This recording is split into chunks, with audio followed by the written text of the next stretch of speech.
Who is the best investigator you know? Jay Embry. Looks like Miss AZGET has revamped her crime scene analysis, a lot different than her original Dateline leak analysis. And once again, it is flawed tremendously, and let me show you why. Ladies and gentlemen, thank you. Listen to Pavarotti. Can I be your superhero? Okay, I want to re-release this video. This is my AZGET debunk I put out yesterday, but I wanted to add just a couple of things. One from the video I did today, which is additional blood stains proving her incorrect analysis. The other is an excellent observation and a comment that I got on that video that destroys one accusation she makes in that analysis. Let me show you the first one first. Now we look at the two blood spatter or cast off stains underneath E right there and the direction of travel that they would be coming from. To find the direction of where it came from, you would draw a line through the tail in the center of the droplet, as illustrated here. To find the direction of where it came from, you would draw a line through the tail in the center of the droplet, as illustrated here. So once again, using the little AZGET lady's own determination of how you figure out where a blood stain is coming from and the directionality of it, both of the stains, which are marked E, found right here above 26, are both aimed in this direction, indicating the source that created those stains was from the right of the pong table, once again destroying her ridiculous analysis. And then there is this.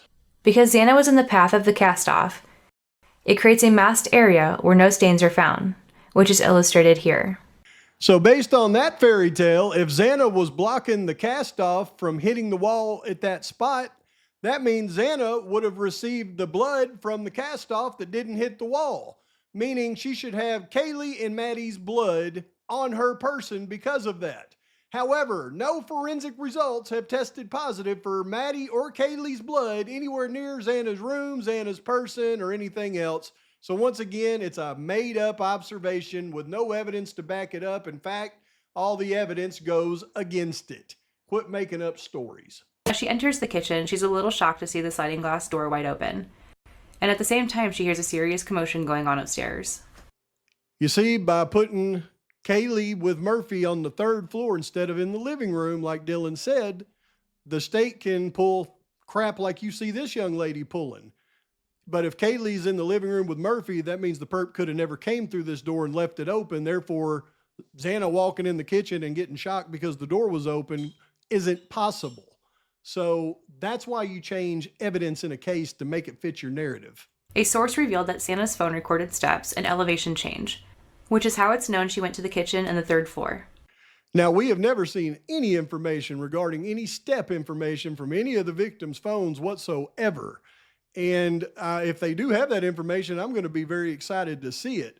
But I do know this, that she says that she got that from a source. Now, she's going to quote a source 3 to 4 different times, and I'm going to prove every other time that she cites a source, it is 100% false. So I have to believe the source she's citing on the phone steps is false as well. When she walked up to Maddie's doorway, she interrupted Koberger, who had just finished an intense battle with Kaylee, who fought back violently. After a second or two, he notices her, and then she turns away. Being dark, Xana didn't realize what she was seeing other than a shadowy figure. Out of fear, she quickly leaves. A single source, unaffiliated with the media, claims Koberger injured Xana on the third floor hallway, leaving evidence of blood there. But this single source of information has not been validated by any more sources. Well, don't waste your time trying to validate it with other sources because it's 100% false. Now that we have the forensic reports from all the samples tested, there was 0 samples of blood tested anywhere outside of the threshold of Xana's bedroom door that tested for Xana. So your source was absolutely false and incorrect right there. So I have to assume the step source was also a big pile of crap. Continuing, Koberger, without thinking, pursues her all the way to her room, not realizing he had dropped the sheath of his knife. And the time is 4:16 a.m.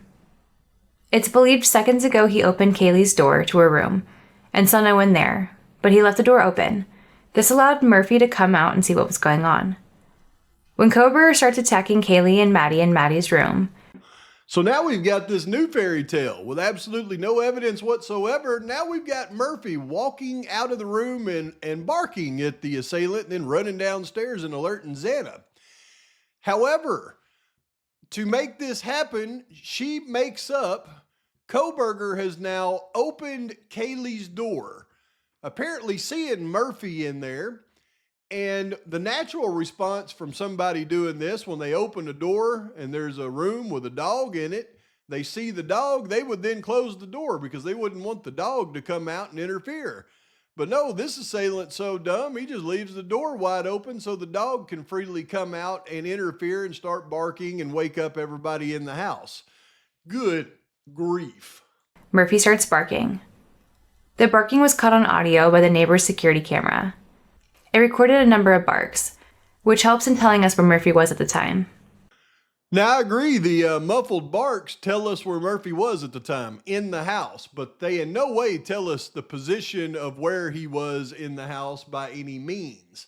And of course, we have to ignore the witness statements in the case and make up our own fairy tale to make this happen. The sounds of barking grab Xana's attention, and she comes out of her room to see what's going on. And now, once again, the barking is the mechanism for bringing Xana out of her room.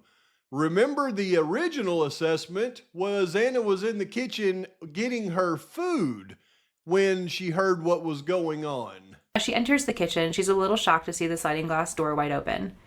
And at the same time, she hears a serious commotion going on upstairs. The sounds of barking grab Xana's attention, and she comes out of her room to see what's going on. See how now she just has Xana coming out of her room to see what's going on, where before she had Xana in the kitchen. And the reason she had Xana in the kitchen is because she was getting her plate of DoorDash. She doesn't want to bring that up because if she brings up the plate of DoorDash now, then she's got a real problem. Why? Because then she would have to account for that plate of food that Xana would have had in her hand, running all up and down the stairs and through the house and not dropping it until when she gets right inside the door where she dropped it when she was first attacked. Ha! It also starts waking up Dylan. So, since we absolutely destroyed the original animation that they leaked to Dateline into the world and made up a whole bunch of stuff like Xana's phone steps and inside sources telling you that Xana's blood was here and there, now we regroup and we make up more evidence. This time we're making up with absolutely zero physical evidence that Murphy comes walking into the room and starts barking at the assailant and then goes all the way downstairs barking. Now Xana has woke up because Murphy has startled her, and now Xana's going to still walk upstairs with no evidence of this whatsoever because that's what they want to believe in their minds with zero physical evidence. However, Xana had a plate full of food, so why is the plate full of food not in her hands as she's walking upstairs, that you have no evidence that Xana walked out of her room whatsoever? While in the hallway, Xana hears commotion going on up in Maddie's room and goes upstairs to check it out. When getting there, she sees a stranger and yells someone's in the house and runs downstairs. I heard her playing music. How do you know it was her? I guess I should ask that. I think it's because I heard her voice and she's probably singing. I knew for sure it was her when she walked upstairs and she said someone's here. That's how I knew for sure that it was Kaylee. And I can hear Kaylee and Murphy like dancing because I can tell it's her voice and that it's Murphy because he's barking. And I can hear Kaylee because I can tell it's her voice. You heard who go upstairs? Kaylee and the dog Murphy. Someone's here. I hear her go upstairs because you can hear like everything. And I heard her say, "There's someone here." That's how I knew for sure that it was Kaylee. When getting there, she sees a stranger and yells someone's in the house and runs downstairs. So not only are you changing witness statements over several interviews of somebody saying they knew exactly who it was that said someone's here, now you're just changing it to Xana. Now, the first time you changed it to Xana, you had a little backup. You thought you had phone steps from Xana that put her upstairs, which was understandable. Then you thought you had blood from Xana on the third floor threshold of the door, which was understandable. But now we know you've got all the information because you've taken all that completely out of your animation. Yet you still put Xana up there in light of all the evidence and just make it up. And now you've got her saying words that the witness absolutely attributed to another person. Ridiculous. When getting there, she sees a stranger and yells someone's in the house and runs downstairs. How do you know it was her? I guess I should ask that. I think it's because I heard her voice and she's probably singing. I knew for sure it was her when she walked upstairs and she said someone's here. That's how I knew for sure that it was Kaylee. And I can hear Kaylee and Murphy like dancing because I can tell it's her voice and that it's Murphy because he's barking. And I can hear Kaylee because I can tell it's her voice. You heard who go upstairs? Kaylee and the dog Murphy. Someone's here. I hear her go upstairs because you can hear like everything. And I heard her say, "There's someone here." That's how I knew for sure that it was Kaylee. Brian panics and chases after Xana, but he's unfamiliar with the step up to the living room. Well, that's interesting. He's unfamiliar with the step up into the living room. So you're going to insinuate that he tripped over that step and fell into the pong table, which you're not going to actually say. You're going to say something totally different than that. But how is he unfamiliar with that step up into the living room? If he came through the kitchen slider, he would have noticed that step. And if he knew where everything else was in the house, then he should have been familiar with that step. But based on what you're saying, if he was unfamiliar with that step going up into the living room, then he would have tripped over that step and fell to the pong table. But that's not what you described. So which is it? So he trips and flings his arms to catch his balance. Dear Lord, help me. When was the last time that you tripped over a step and you flung your arms and knocked cups off of a pong table, and that enabled you to get your balance again? I want you to watch how ninja-fied she has this. She says he trips, and then he flings his arm to get his balance, yet he never actually touches anything to balance himself. But watch how when he flings his arms to get his balance, he makes a sharp left hand and right hand turn around this pong table like a super ninja. Watch. So he trips and flings his arms to catch his balance. Now, this is where you really have to pay attention at her double animation, because I'm going to show them side by side here in a minute, but you'll watch this portion of the animation where everything happens so fast and he's maneuvering around a table, and so is Xana, by the way, to the left side of the table, which nobody coming through there would have gone to the left.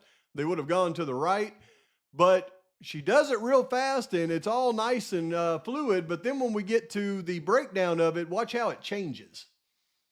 This knocks over the cups, further waking up Beth downstairs with all the commotion. As we were going through the scene, you would have noticed a bunch of red dots placed in different locations. Now, I'm not going to point it out in this video, but I am going to point it out in the next video because she points to a lot of red dots. But boy, she sure does leave out quite a few red dots. But one of the red dots she points to that she's not going to break down is proof that there were more than one person involved in this crime. These were markers left by the investigators. The scene here is where Xana sees Kober in Maddie's room. As he chases after her, he bumps the door with his left arm. This left behind a transfer stand that matches with Kaylee and Maddie.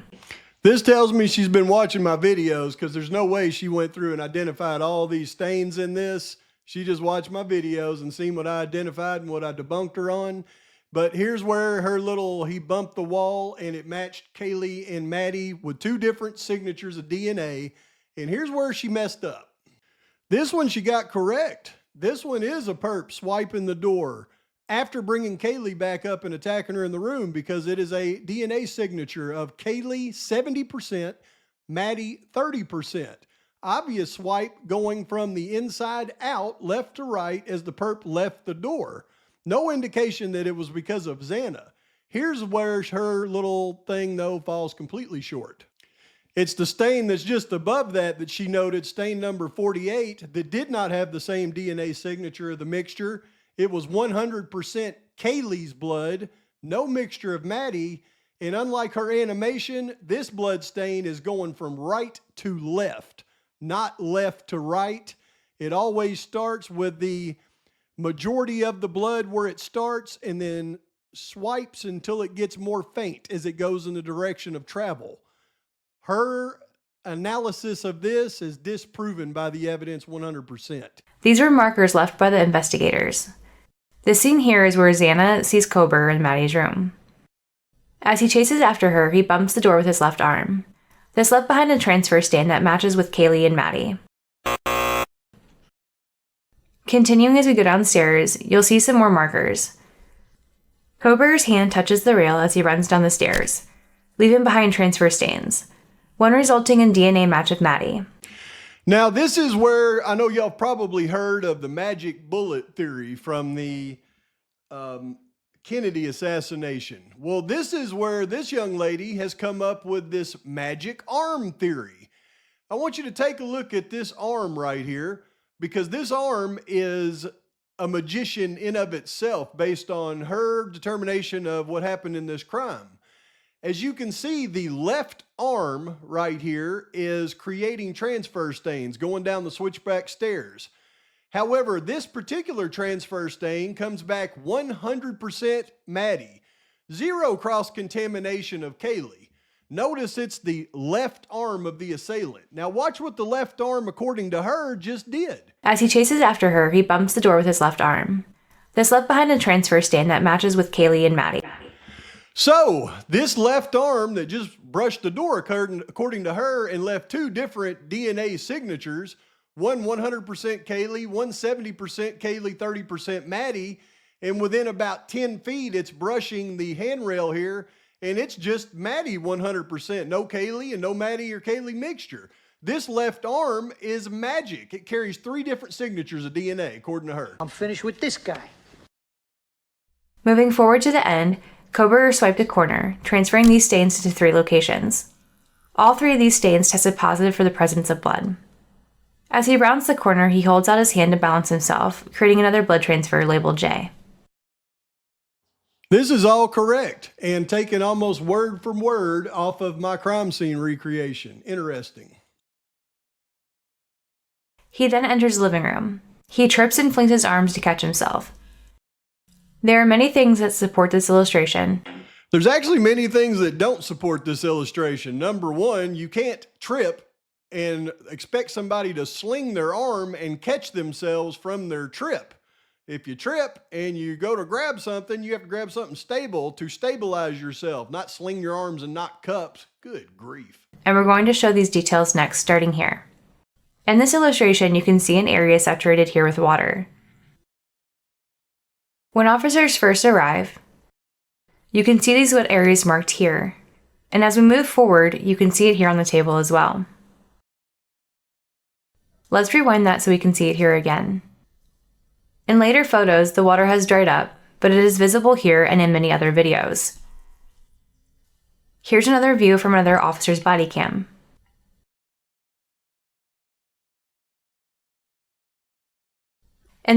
Now, this is actually a good observation, which reinforces my theory.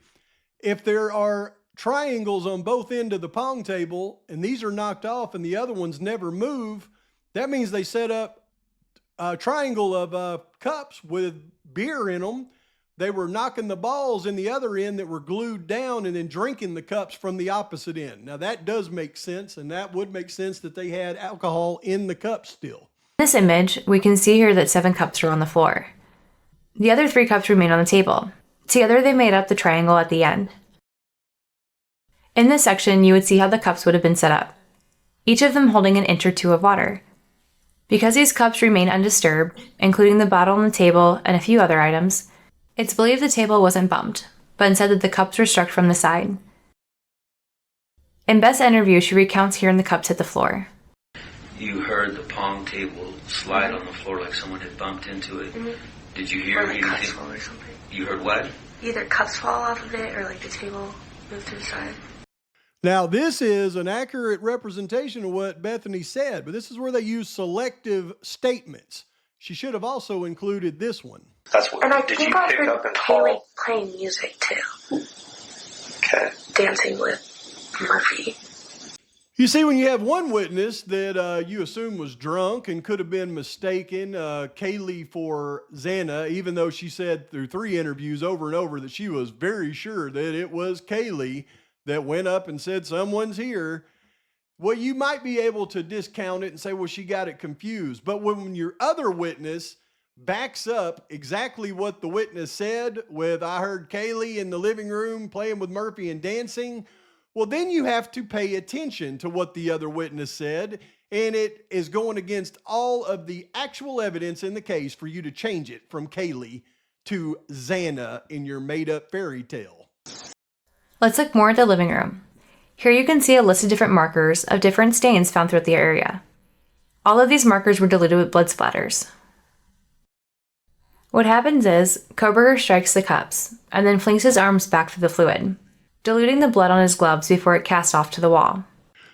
Watch this one more time and watch what she does here, because I'm about to prove it's impossible. She points to the one little stain 39 that's Kaylee's, and look, she's got all of my mixtures. Look, he knocks it off to the right, pushes the cups to the right, but then slings all the blood directly onto the wall and directly onto the wall across the stairwell. This is where it gets critical, because first of all, she describes the assailant swiping the cups from left to right. Now remember in the last video where there was easily blood all over the wall and it could be calculated and it was very safe to do so, she went through and did some amazing measurements, showed us how to do it, and really broke it down with trajectory and type and everything else. Notice that's missing from this. Here's what she did last time, right? Here we can see how Maddie and Kaylee were positioned, along with both blankets and the 2 pillows. We can also see the splatters on the walls, which indicates the direction that splatters came from. Let's look at how the splatters tell us this information. Here's an example of splatters hitting a floor from a single impact. To find the direction of where it came from, you would draw a line through the tail in the center of the droplet, as illustrated here. The tail is like an arrow pointing in the direction of where it came from, so the source where it came from would be in the opposite direction. Now we'll measure the droplet, which will tell us what angle the droplet hit the surface at. This is simple math that can be done with a calculator, and I'll show you how. You take the width of 4 millimeters in this case, and divide it by the length of 6.8 millimeters. Notice how we exclude the tail and round it off to get the length measurement. Now let's do the calculator work. We enter the width first, 4 millimeters, divided by the length, 6.8 millimeters, and this equals 0.588 in infinity.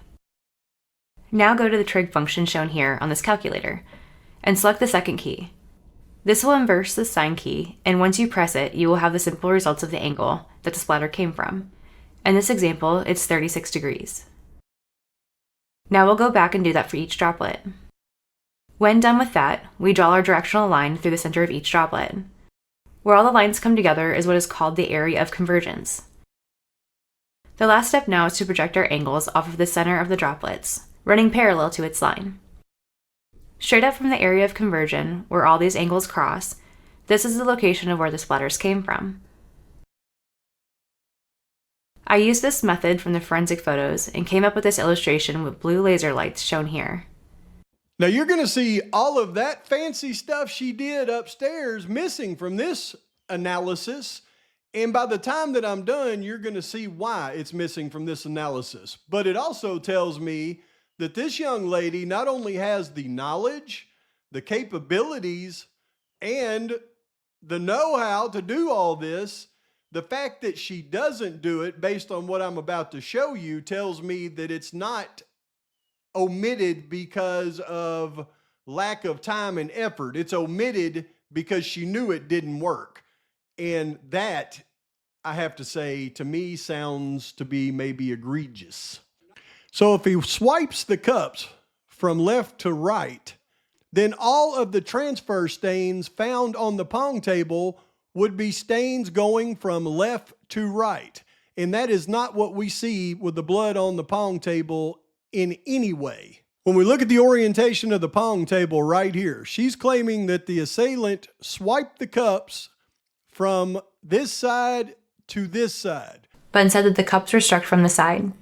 Which, if blood was to gather on the pong table due to that, then you would expect to either see swipe stains or spatter or cast off aimed in that direction. But when we look at the orientation of the pong table with the center crease line right here, same center crease line that you see right here, you see the true orientation of the stains, and they are coming from this direction, going this direction. To find the direction of where it came from, you would draw a line through the tail and the center of the droplet, as illustrated here. Her claim of swiping from left to right and being able to create these stains is absolutely ludicrous. Not only that, but the amount of blood that was on this pong table that tested only for Kaylee Gonzalez, and then swiping beer cups, mixing water with whatever swiped the cups, and then somehow changing the dynamics of the blood that was just scattered on the table from that with blood that's now scattered all over the half wall and the railing, and it changing the dynamics of the DNA from 100% Kaylee to 90% Kaylee, 10% Maddie is absolutely ludicrous and goes against all the evidence in the case. And much like Paulette Sutton's misinterpretation of the evidence, she has this to contend with as well. Stain F located on the side of the pong table that was not described as diluted and was described as a spatter stain. You see, this can't be true too. Watch the animation, watch the lines she draws. None of the lines end up on F. And this destroys her entire recreation, because without F, a spatter stain that they attributed to an attack, and coupled with the fact that she's saying this accounts for the diluted blood in all of the samples, well, F was not diluted. So it absolutely destroys all of this by itself. Watch. In the initial determination of spatter stain F being from an active attack on on Xana Kernodle, because they couldn't get their numbers system right, we find out later that it actually wasn't tested. It was likely Kaylee's because it matched the blood on top of the table. But the main thing is spatter stain F was never identified as being diluted. So your dilution from that is out the window for all the other samples. But there's proof number one. Nobody could swipe those cups from right to left, creating these blood stains, and not have the blood stains follow in the same pattern. These stains go this way, indicating somebody was attacked behind the actual pong table. Had nothing to do with who knocked the cups. Diluting the blood on his gloves before it cast off to the wall. Here is yet another impossibility based on the spatter. As you can see, the orientation that she's showing this, the person would have to throw the blood directly on the wall, and we know that didn't happen. Considering her previous work of actually going through and measuring out which way the spatter came from, I noticed she didn't do that in this one. But if she had, then she would have looked closer at the stains and noticed the direction that the stains hit the wall. And they're coming from a right to left angle on every single one of the stains. Right to left, right to left, right to left. To find the direction of where it came from, you would draw a line through the tail and the center of the droplet, as illustrated here. Right to left. To find the direction of where it came from, you would draw a line through the tail and the center of the droplet, as illustrated here. So her position that she has of the stains coming from a direct source directly onto the walls is impossible based on the actual spatter itself. Because Xana was in the path of the cast-off, it creates a masked area where no stains are found, which is illustrated here. That is a ridiculous observation. Are you saying that there's no stains found in between these two because Xana was standing here as well? Give me a break. Now, earlier she was pointing out different blood stains, and although she never mentions it in her actual recreation of this, you can see that she does point out this blood stain right here on the half wall next to the White Claw box. We'll talk about that in the next video because that is a bombshell. But also, she shows all of these stains, but she fails to show any of the stains that were found here, here, or here, which are the stains that's going to shoot this one right through the moon, and she didn't show them on purpose. Now, it's obvious you wanted to hurry up and get through this whole part so you could get into Xana and Ethan's room and continue on, and I bet that one will be much longer. This video is only about 5 minutes because you didn't want to spend any more time than necessary in this room. But after looking at everything we just looked at and the impossibilities based on your fairy tale, you need to do better, young lady. quit spreading BS. And I wouldn't be so hard on you if you didn't assist Dateline in that leak of false information that you verify being false by this video that you just put together right here. Ridiculous. Please like and subscribe to this channel. Post your comments, thoughts, criticisms. Till next time, Pavarotti is out.